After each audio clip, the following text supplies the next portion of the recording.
¿Cómo están, queridos miembros de este canal? Ya tenía tiempo que no platicaba con ustedes en un video de estos. Lo cierto es de que a veces se me complica un poquito.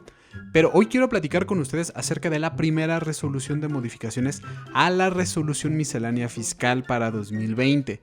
Sí, yo sé que puede parecer esto un rezo, pero es la forma oficial en cómo nosotros podemos ver las modificaciones a la resolución miscelánea fiscal. En este caso es la primera. Ya hubo algunas que se publicaron en el portal del SAT como versiones anticipadas. Esto se dio el día 12 de mayo de 2020. Que trae por ahí algunas situaciones bastante interesantes respecto a, por ejemplo, a la prórroga que se le dio a la declaración anual de personas físicas, así como otras situaciones.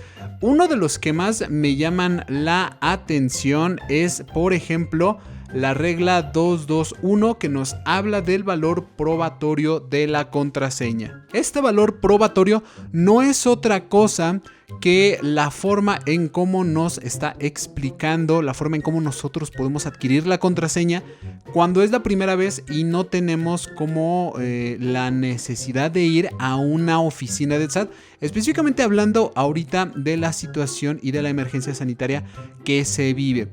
De hecho, lo que podemos ver aquí es justamente el aplicativo de SAT ID, que básicamente es una forma en cómo nosotros podemos solicitar y generar la actualización de nuestra contraseña. También vemos que en la regla 227 está lo que es el buzón tributario y sus mecanismos de comunicación para el envío del aviso electrónico, donde nos dicen, para efectos del artículo 17H bis, acuérdense que el artículo 17H bis es uno de los artículos que consigo trae la reforma fiscal 2020. Ya por ahí tengo un video en Contador Contado, se los voy a dejar aquí arriba para que lo vayan a ver. Y habla justamente de lo que es el buzón tributario. Nos dice, los contribuyentes deberán habilitar el buzón tributario registrando sus medios de contacto y confirmándolos dentro de las 72 horas siguientes, de acuerdo con el procedimiento descrito en la ficha de trámite 245 CFF, donde nosotros habilitamos el buzón tributario, etcétera, etcétera. Aquí los mecanismos de comunicación como medios de contactos que se deben registrar son dirección de correo electrónico y número de teléfono móvil. Es la forma en cómo se va a tener la comunicación para envíos del aviso electrónico. Acuérdense que desde que inició la emergencia sanitaria, el SAT ha hecho mucho hincapié en que no va a ser revisiones de manera física, sino que ahorita se está llevando prácticamente todo en lo que es el buzón tributario para que no se vayan ahí a sorprender. También vemos que se oficializa lo que es la opción de pago en parcialidades de ISR anual, o lo que es lo mismo, el pago del ISR que resulte en la declaración anual. Aquí tenemos el factor que se va a obtener cuando hagamos la solicitud del pago o parcialidades.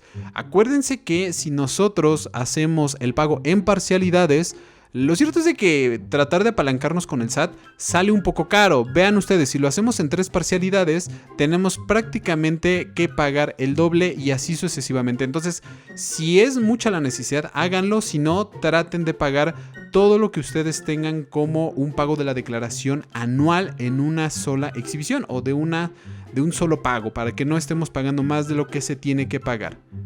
Otro dato interesante es la regla 12.1.8, que viene a contemplar lo que son las plataformas digitales, que de hecho van a entrar ya en vigor a partir del 1 de junio. Básicamente lo que nos dice esta regla es de que debemos nosotros de declarar el pago del IVA por la prestación de servicios digitales a más tardar el día 17 del mes inmediato siguiente al que corresponda el pago. Esto conforme a la guía de llenado de la declaración. Recordemos que el artículo 18D, en su primer párrafo, fracción cuarta, nos habla de aquellos sujetos que se refiere deben de pagar el IVA. Y hablando de eso, recordemos también que las plataformas como Uber, Cabify, Netflix, Spotify, todas estas plataformas ya han estado anunciando que van a comenzar a subir sus precios en las suscripciones. Muchos lo hablan con que es un nuevo impuesto. Esto pues simplemente ya es algo que se veía venir desde el año pasado y no es nada nuevo. Tenemos aquí, por ejemplo, una opción para calcular las retenciones de lo que son las plataformas digitales cuando estemos nosotros haciendo los cálculos de manera diaria. Esto según el artículo 113C, que ya nos habla directamente de las plataformas digitales, tanto para los que son servicios de transporte, servicios de hospedaje e incluso para aquellos que hagan una enajenación de bienes y prestación de servicios. Entonces, si no estamos como muy a gusto haciendo nuestras retenciones de manera mensual, también podemos hacerlo de manera diaria, como nos marca esta regla. Así tenemos varias reglas de lo que son las plataformas digitales. Tenemos el entero de retención de ISR que deberán efectuar las plataformas tecnológicas. Obviamente, si son de origen extranjero, pues ellas son las que van a tener que hacer esto.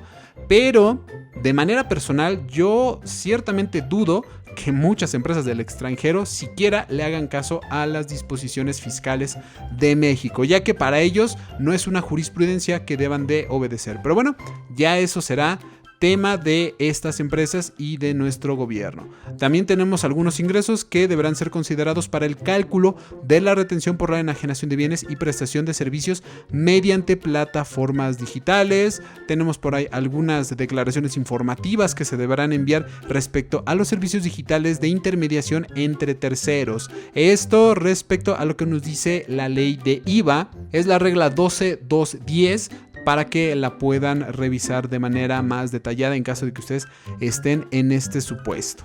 Tenemos por aquí algunas situaciones que nos habla de las personas físicas que enajenan bienes y prestan servicios por concepto de hospedaje o del uso o gozo temporal de bienes a través de plataformas tecnológicas.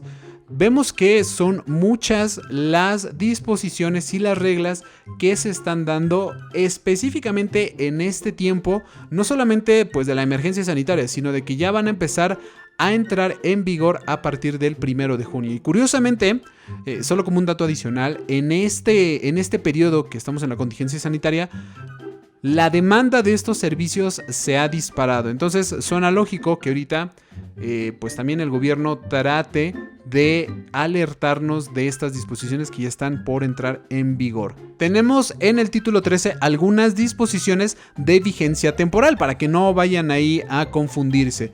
Una de las que más llama la atención es justamente la prórroga que se da a la declaración anual de las personas físicas. Es en la regla 13.2, donde básicamente nos dice que se tendrá a más tardar el 30 de junio de este 2020 para presentar esta declaración anual. Tenemos ahí algunas suspensiones de plazos y términos legales, algo que probablemente no necesitemos ahondar mucho. También tenemos por ahí en la segunda parte de esta primera modificación a la resolución miscelánea fiscal algunas actualizaciones a las cantidades establecidas en el Código Fiscal de la Federación. Normalmente son cantidades de multas, de lo que nos habla el artículo 84, el 89, el 82. Bueno, son este tipo de situaciones, este tipo de artículos los que se están únicamente actualizando respecto a las nuevas cantidades que se van a manejar, algo que se viene haciendo prácticamente cada año. Como verán, amigos, pues no es realmente muchas las modificaciones que nos puedan impactar de manera directa. Es de hecho más una resolución que está dirigida a las personas físicas que quieran presentar su declaración o que estén en el supuesto de las plataformas digitales que están a punto de entrar ahorita el 1 de junio. Vemos de hecho, por ejemplo, en los artículos transitorios, únicamente nos habla de que la entrada en vigor de esta resolución que ya se presentó en el Diario Oficial de la Federación, pues va a surtir efectos a partir del día de hoy. Es importante que nosotros obedezcamos a lo que es la ficha 39 CFF, que nos habla de lo que es la solicitud de inscripción en el RFC de personas físicas, y posteriormente deberemos hacer caso a la actualización de actividades económicas y obligaciones fiscales. ¿A qué se refieren? Pues las disposiciones que ya vimos, específicamente a las reglas que hablan de las plataformas digitales, utilizando la etiqueta ingresos a través de plataformas.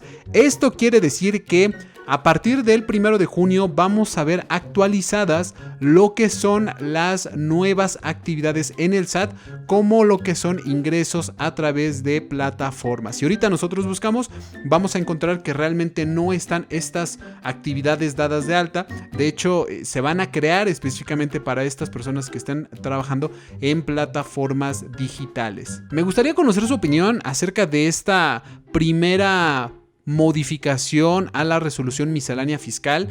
Lo cierto es de que no hay como tal impactos realmente muy grandes, pero sí son algunos que debemos de tomar en consideración. Entonces, para poder concluir, vamos a ver que son 3 puntos los que más resaltan. Primero es el tema de cómo poder sacar la contraseña a través de lo que es el portal del SAT móvil, SAT ID, que nos va a permitir generar nuestra contraseña sin que acudamos a la oficina del SAT o que no tengamos que ir, digamos, de manera física a sus oficinas. Y evidentemente esto está creado para que nos cuidemos en estos tiempos de emergencia sanitaria. El segundo punto donde nosotros tenemos que tener especial énfasis es en todas las reglas que hablan acerca de lo que son las plataformas digitales, la opción para calcular las retenciones a través de los ingresos diarios, los IVAs causados por la prestación de estos servicios, la entrega de información que van a hacer estas plataformas al SAT, la forma en cómo se va a hacer el entero de la retención que deberán efectuar estas plataformas. En fin, son varias las reglas que sí se deben de tomar en cuenta para que nosotros podamos, si estamos en el supuesto, poder cumplir con nuestras obligaciones fiscales. Y tercer punto, acerca de la declaración anual. Primero, de la forma en cómo nosotros tenemos la opción de poder pagar el impuesto anual en parcialidades, y posteriormente la prórroga, que bueno, ya es por demás sabida en prácticamente todo el ámbito fiscal y en prácticamente todos los contribuyentes, que se extiende hasta el 30 de junio. Extendiéndose hasta el 30 de junio, acuérdate que si eres un contribuyente que está trabajando bajo sueldos y salarios y tu patrón es una persona física, muy probablemente el pago de tu PTU se vaya a recorrer hasta el mes de agosto, para que lo tomes en cuenta y después no estés demandando a tu patrón cuando probablemente no sea todavía el tiempo de demandarlo. Si después de determinada fecha, que en este caso sería después de agosto, llega septiembre y no te han pagado utilidades, pues entonces sí, vete directito a demandar a las instancias correspondientes. Amigos, me gustaría conocer su opinión, ya lo comento, de esta primera modificación. No le veo mayor tema, no hay como grandes impactos, pero aún así me gustaría saber su punto de vista. Antes que nada quiero pedirles disculpas porque no he sido constante en estar subiendo videos en este canal. Voy a hacerme el propósito de traerles más puntos de opinión más seguido, por lo menos una vez a la semana. Pero para eso también me gustaría conocer un poquito más de su parte. Nos vemos en otro video, amigos. Bye.